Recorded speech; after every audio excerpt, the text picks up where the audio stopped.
hello guys म चाहिँ अब कति 10 डेज च्यालेन्ज 10 डेज च्यालेन्ज हैन डेली ब्लग 12 सकेको स्टुडेन्टको हालत यहाँ कस्तो त्यसकै बारेमा हैन अनि गाइस हैन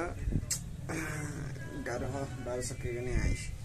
दिउँसभरि के गर्यो भने सुत्ने उठ्ने आहानी रातो रातो भाइ अम्बुसँग यसो टिकटक बनाउने काम छैन त्यही हो जाने काममा जाने अब अरूहरू त हाम्रो साथीहरू त काममा गइरहे मैले त काम पनि पाएन पहिला त्यो त पार्टी प्लेसतिर जान्थे अहिले त काम नपाए कपाल लामो बनाउने रहर थियो त्यो पनि बिस्तारै हुँदै हो यतै गाँचे जस्तो देखिएर त्यो पनि ठिक छ हैन हैन हेर्दाखेरि कोही बेला राम देखिन्छ कोही बेला गुन्डा देखिन्छ कोही बेला चाहिँ सोझो देखिन्छ यो हेयर स्टाइल अनुसारले हैन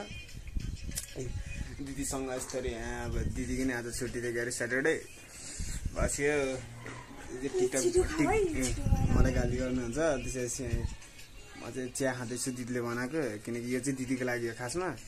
अब दिदीले बनाएपछि अब भाइले त्यसो भन्ने कुरो भएन हैन यसभरि बोर लाग्छ गाइज हैन त्यतिकै बसेर निन्द्रा लाग्यो हैन यस्तो हुन्छ क्या कति खाना खायो 11 बजेतिर निन्द्रा लाग्छ त्यसपछि अनि 11 बजेतिर भन्दा नि कोही बेला 11 बजेतिर कोही बेला दिउँसै हुन्छ नि 2 बजेतिर निन्द्रा लाग्छ सुतेपछि 3 घण्टा हो त्यसपछि एकचोटि बेलुका हुन्छ यस्तै भइरह न भने जस्तो काम पा न के पा रिजल्ट पनि यहाँ आएन यस्तै छ जिन्दगी यहाँ कोही बेला साथीकोमा जान्छु अनि अब यहाँ चाहिँ फेरि अनि कोही बेला चाहिँ निक्लिन पाइँदैन त्यस्तै हो अब मेरो बुहारीलाई भन्दा टिकटक हेरेर खाने एउटा चाहिँ यस्तै हो अब दिउँसभरिको अब तरकारी बनाउने बेला भयो अब म तरकारी लिन जान लागेको छु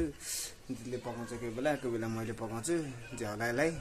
एकार्कालाई हानी गाली गरी जहिले पनि मलाई हानिन्छ यसले चाहिँ हैन काम यस्तै हो ल गाइस गुड नाइट बाई